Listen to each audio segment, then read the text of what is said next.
Last minute also first position will go to them. ఎందుకంటే ఫిజికల్లో last నువ్వు అడగలేదురా, నువ్వు అడగవు.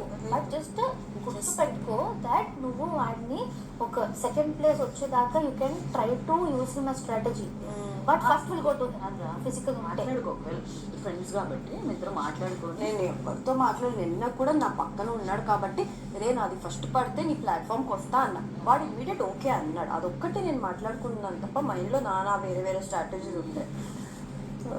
Okay గేమ్స్లో ఫ్రెండ్స్ హెల్ప్స్ ఇవన్నీ ఉంటాయి. ఇక్కడ కూడా నేను ఎవరితో ఏం మాట్లాడలేదు. జస్ట్ నా మైండ్లో ఐఎస్ పాయింట్ ఉన్న వాళ్ళు అవుతుందంటే తనకి హెల్ప్ చేయి, తన్ని నీకు హెల్ప్ చేయమని తప్పేం కాదు. బట్ నీకు తన నుంచి లాస్ రాకుండా, అంటే తను ఒక్కడే స్ట్రాంగ్ కాబట్టి ఉన్న వీటిల్లో ఫిజికల్గా పుష్ చేస్తుంటే నా బాడీ ఈ పాయింట్లో బిగ్ బాస్ ఎప్పుడైనా ఒకసారి అడిగేస్తే లోయెస్ట్ ఉన్న వాళ్ళు వెళ్ళిపోతారు. So we don't know. టైలో ఉన్న ఇద్దరు కూడా వెళ్ళొచ్చు, ఆయన ఒక్కరే తీస్తారని ఎప్పుడూ చెప్పలేదు. So just make sure. అక్కడ కూడా అడిగా 50-50 ఆల్రెడీ మైబాచెస్ అయ్యావు కదా, ఇప్పుడు ఇచ్చిన ఈక్వల్ అవుతాం రా ఇవ్వు అంటే తను ఒప్పుకోలేదు అక్కడ.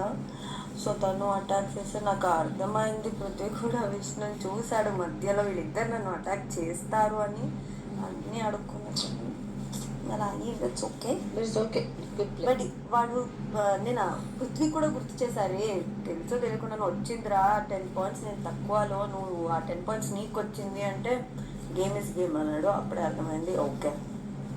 నన్ను యాక్చువల్లీ వాడంతకు వాడే చెప్పాడు నాకు హెల్ప్ చేస్తాను అని. ఆ దీంట్లో నేను అడిగా, లేకపోతే అది కూడా అడిగేదాన్ని కాదు. పర్వాలేదురా, నువ్వు కొన్ని గేమ్స్ లో వి నీడ్ సమ్వన్స్ హెల్ప్. అక్కడ అడిగినా ఫ్రెండ్స్ ఉన్నారు కాబట్టి అడిగినా తప్పేం కాదు. ఈ గేమ్కి ఎఫెక్ట్ అవ్వకుండా మాట్లాడుకొని చేసుకున్నా. ఇప్పుడు ఫీల్ అయ్యేది లాస్ అయిన వాళ్ళే, అట్లా చెప్తాను. అంతేగాని మీరు మీ ఫ్రెండ్స్ ఎప్పుడైనా హెల్ప్ చేసుకోవచ్చు, ఎలా అయినా ఆడుకోవచ్చు.